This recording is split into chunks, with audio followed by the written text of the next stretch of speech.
우리가 이 세상을 살다 보면 인생은 넘어지는 때가 있습니다. 악인도 넘어지고 의인도 넘어집니다.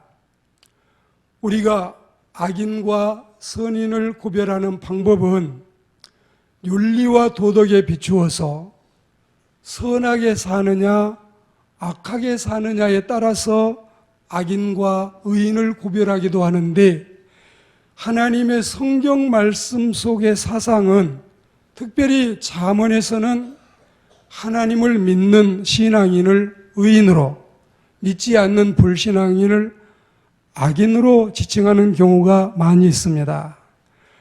그래서 악인도 넘어지고 의인도 넘어지는데, 넘어진 악인도 벌떡벌떡 잘도 일어나는데, 하물며 우리 의인들이야 얼마나 더 잘 일어나야 되겠습니까? 우리는 그 자리에서 포기하고 좌절하고 주저앉아서 넘어진 그 자리를 내 자리로 삼지 마시고 다시 의연히 떨치고 일어나서 힘껏 내달릴 수 있는 하나님의 백성들이 되시기를 주의 이름으로 권면합니다. 한 번, 두 번, 10번, 20번 넘어지기로써니 그것으로 해서 내 인생은 끝난 것이 아니라는 사실을 알았으면 좋겠습니다.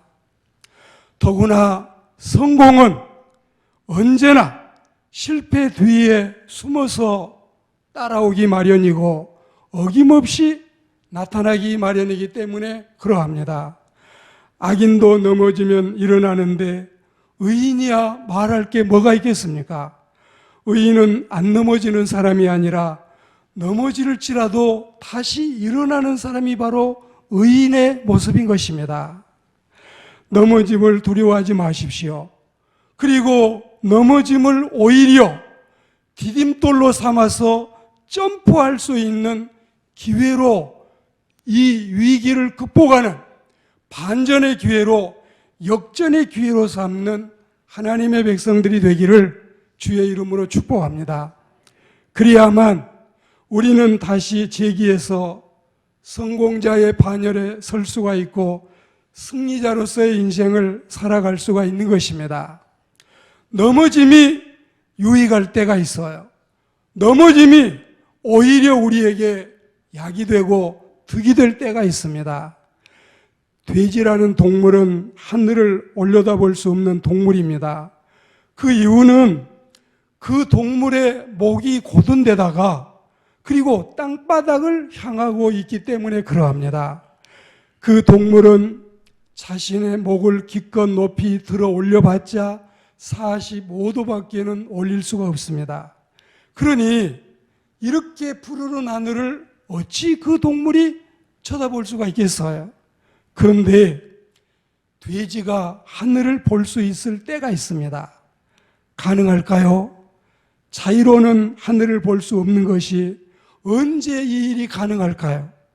그때가 바로 이 짐승이 넘어졌을 때입니다. 벌렁 넘어졌을 때라야 비로소 하늘을 바라볼 수 있는 절호의 기회가 되는 것입니다. 신실한 그리스도인 여러분, 우리의 삶에도 넘어짐이 있습니다. 넘어짐이 오히려 필요할 때가 있습니다. 우리는 살다가 늘 이렇게 생각을 해요. 그 넘어지는 것이 스타일도 구기고 창피하고 부끄럽고 넘어지지 말아야 되는데 왜 내가 넘어졌을까? 그 넘어짐으로 인해서 오히려 유익이 된다면 그걸 여러분들은 믿는 은혜로운 시간이 되기를 축복합니다. 배탈나지 마세요. 조심해 음식 골라 잡수세요. 설사해요.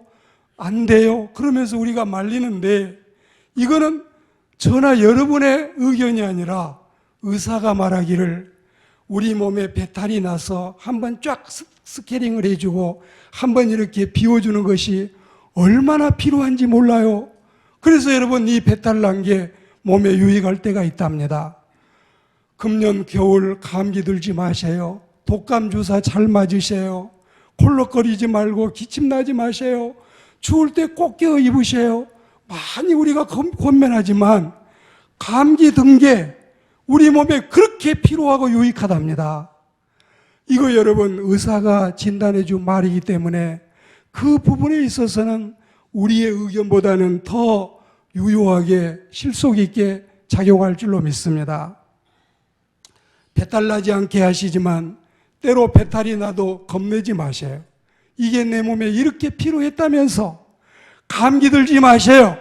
그러나 때로 감기 들어도 겁내지 마세요. 그 감기가 우리에게 잔병들을 쫓아내는 요긴한 기회가 될 줄 믿습니다. 그리고 가정이 항상 화목하고 내외간에 행복해야 되는데 여러분 이 말싸움 할 때가 있지요. 언쟁이 있을 때가 있지요. 이게 그렇게 필요하다네요. 그게 그렇게 우리 내외간을 더 묶어주고 엮어주고 돈독하게 하고 이게 필요하답니다.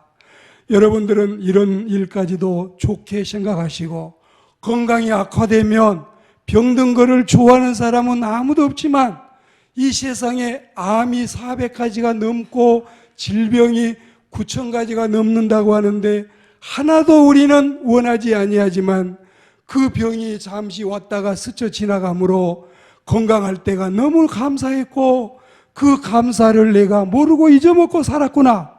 이런 하나님의 은혜를 깨닫는 귀한 시간이 되시기를 바라고 인생의 삶 속에서 넘어지는 것이 우리가 이렇게 길을 가다가 넘어지고 나면 어머 누가 보지는 않았나 스타일 구기고 창피하고 또 여러 번 부끄러운 일도 되지만 그것이 오히려 주님의 햇살이 내리비치는 은총의 시간이 되고 그것이 오히려 더 조심스럽게 걸을 수 있는 준비되는 기간이 되기를 축복합니다. 이 시간에 저는 유명한 경영인 한 분을 소개하고 싶은데 제가 이번에 이름을 거론하지 않고 누구에 대해서 지금 말씀을 하고 있구나. 그걸 여러분이 스스로 좀 진단했으면 좋겠어요. 우리가 이분을 알기로는 학교 흑판 밑에서 이 칠판 밑에서 공부를 많이 하신 분이 아니라 순전히 세상에 나가서 삶의 현장에서 실습을 하고 거기에서 인생을 터득해서 학교에서 학사, 석사, 박사 받은 거 못지않게 경영인으로서 훌륭한 박사가 됐다고 우리는 알고 있습니다. 근데 이 사람이 14살 먹었을 때 처음 가출을 시도를 했어요. 영락없이 아버지에게 붙잡혀가지고 질질 끌려와서 묶이는 신세가 됐지요.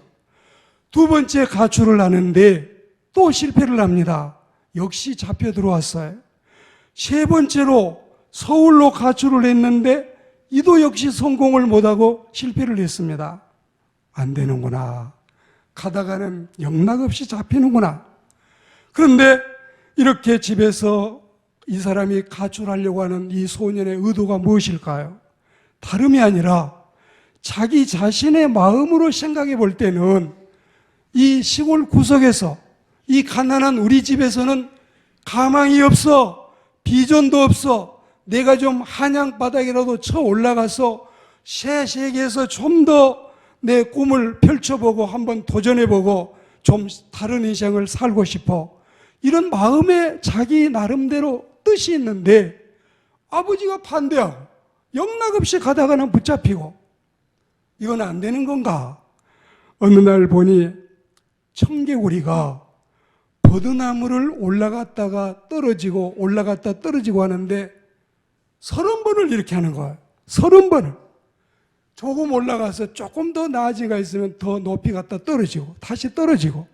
그런데 30번이 넘으니까 이 청개구리가 결국은 버드나무 올라간 걸 보고 청개구리 철학을 알게 됐어요. 아하, 청개구리도 성공을 하는데 나도 한번 다시 아버지 몰래 집을 떠나보자. 그리고는 이번에는 황소 한 마리까지 이걸 들고 떠나가지고 성공을 한 것입니다. 집을 떠났다고 여러분 바로 자기에게 출세길이 환히 열려 있을까요? 인천 항구에 가서 노숙자 생활을 하는데 이 노숙자 합숙소에서 이제 사는데 너무너무 빈대가 많은 거예요. 우리 여러분 옛날에 군대 갔을 때 이 군용 네이에다가 하얀 이 무슨 이 약주머니 달아가지고 이 총각들이 스타일 구기게 하고 다니던, 저는 이걸 다 검사하던 사람이기 때문에 더 많이 보았습니다. 그런데 이 빈대가 너무너무 괴롭히고 군인에 있을 때 이가 괴롭혀서 살기가 어렵지 않아요. 그 낮에 종일 고생하고 일하고 잠 좀 자려고 하면 빈대가 막 우글거리고 득실거리고 막 물어대니까 잠을 잘 수가 없는 거예요. 나중에 이 침대에다가 다리가 4개 있는 침대에다가 침대마다 대야에다 물을 떠놓고 네가 이제는 이기나 우리가 이기나 보자. 그런데 놀라운 사실을 발견했어요. 빈대가 침대 다리로 올라간 게 아니라 벽을 타고 올라가 가지고 이 천정에서 낙하를 하는 거예요. 지금 현재 이제 더 이상 빈대 물릴 일이 없는데 왜 물린가 했더니 지금 천정에서 떨어져 가지고 낙하를 해서 이 노동자들 피를 빨아먹고 자기가 기생을 하고 있는 것입니다. 그래서 생각하기를 그때부터 포기하는 사람은 빈대보다 더 못하다. 그래서 이 사람이 이제 청개구리 철학에 이어서 두 번째로 빈대 철학을 깨닫게 됐어요. 학교에서 안 가르쳐 주지요. 이게 지금 삶의 현장에서 배운 겁니다. 세 번째 이야기를 여러분에게 소개하고 싶습니다. 쥐 마우스 철학인데, 어느 날 우연히 쥐가 달걀을 훔쳐가는 재미있는 광경을 목격하게 됐습니다.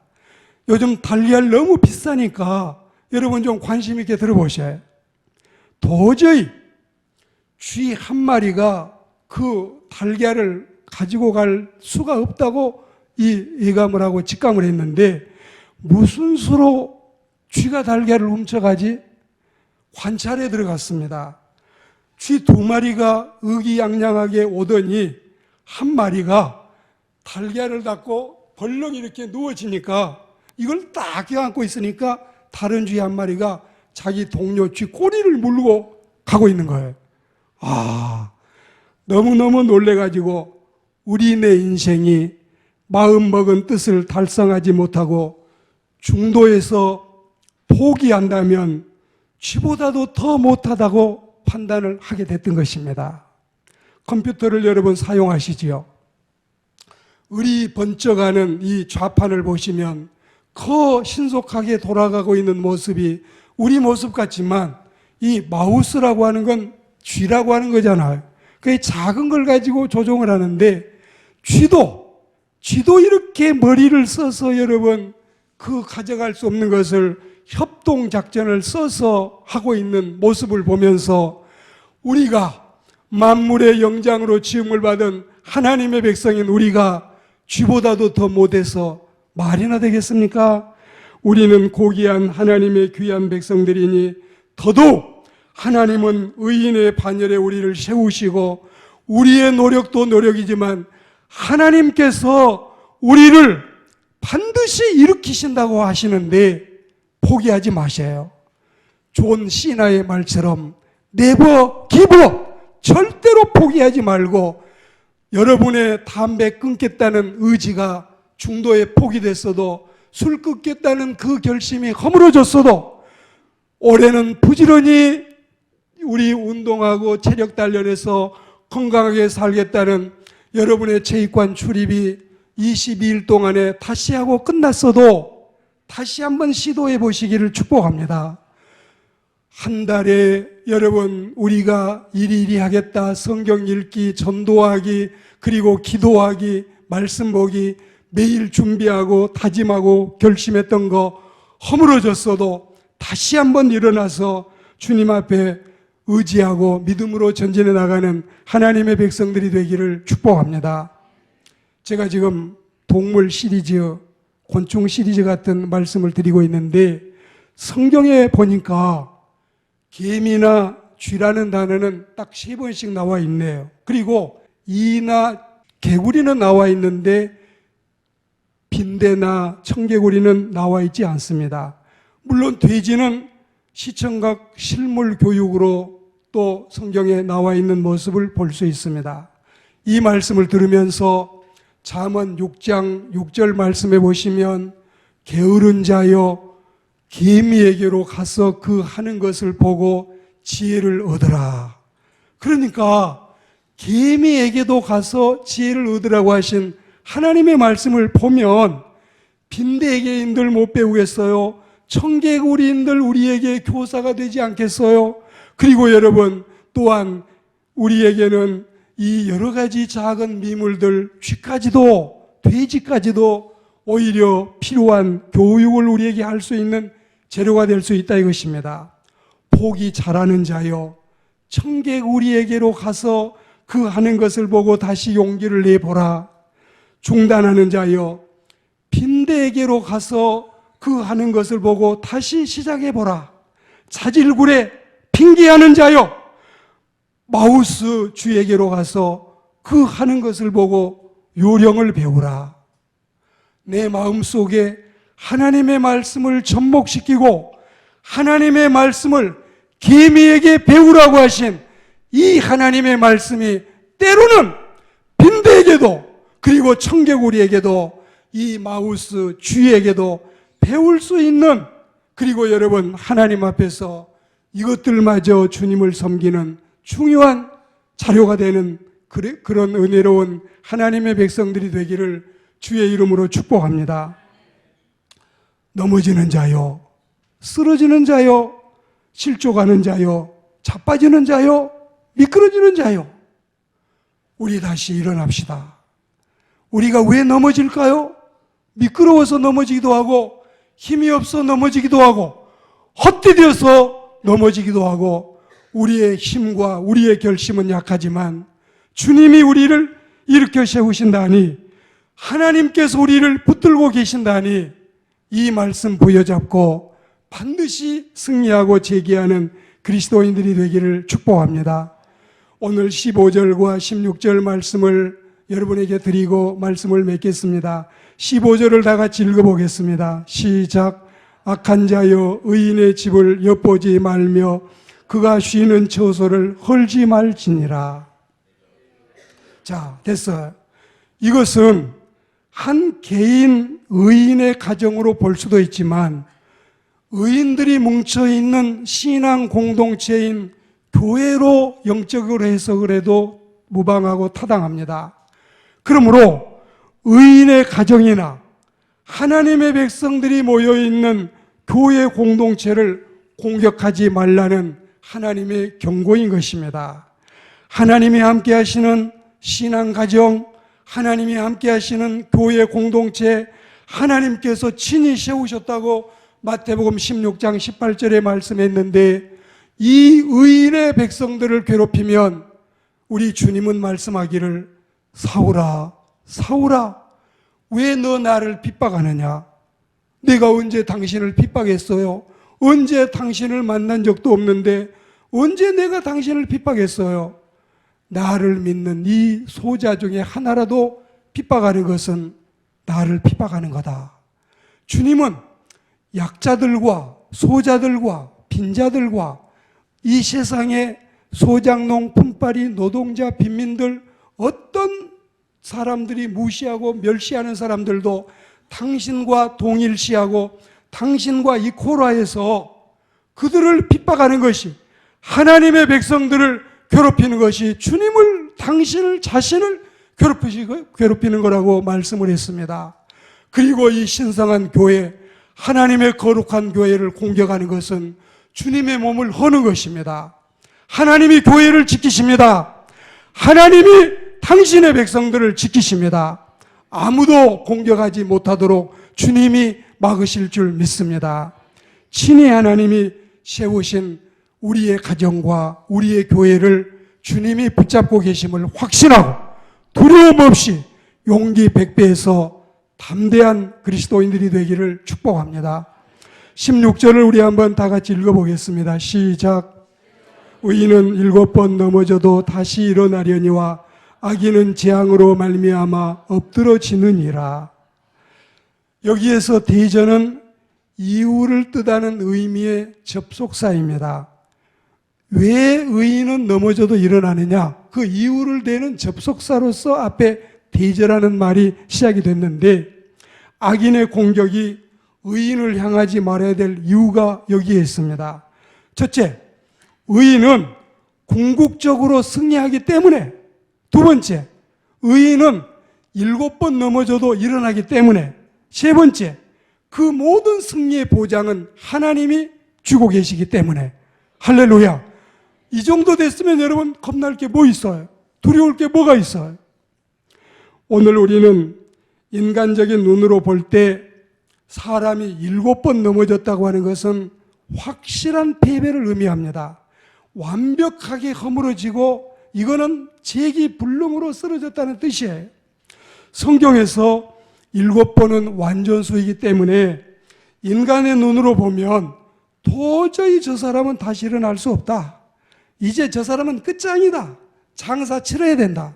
그리고 저 사람은 재기불능이다. 이렇게 판단이 되고 이렇게 진단이 되고 이렇게 사망 선고가 내려와도 그 사람을 하나님이 다시 일으키신다. 할렐루야.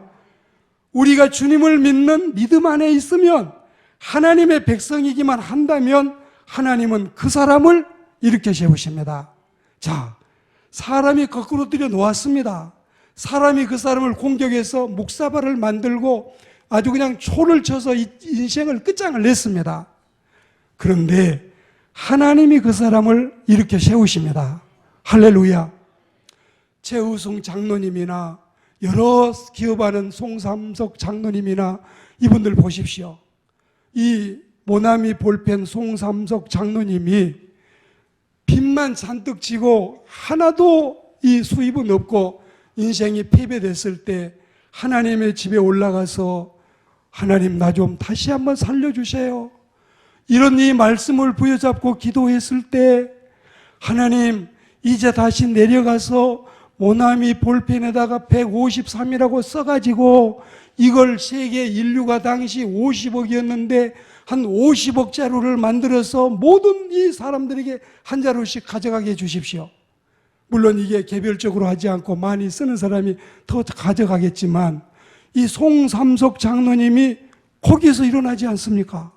그리고 여러분, 최의송 장로님이 불나고 물난리 나고 다 공장, 여러분 잿더미만 남고, 그리고 불이 나면 거기에 이 타다 남은 쇠붙이라도 남아있지만 물은 더 무섭다고 하네요. 다 쓸어가서 이 고철 하나도 안 남긴 게 이 물난리인데, 화마보다 더 무서운 게 수마라. 이 이중으로 고통을 다 겪고 나서도 그 최우성 장로님이 일어나지 않습니까? 왜? 하나님이 말씀대로 일으켜 주심을 믿습니다. 인생은 죽는 날까지 소망이 있고 우리는 죽는 다음에 진짜 소망이 있음을 믿습니다. 포기하지 마셔요. 낙심하지 마셔요. 주님만 바라보고 의인은 다시 일어납니다. 다시 일어나는 저와 여러분들이 되시기를 주의 이름으로 축원합니다.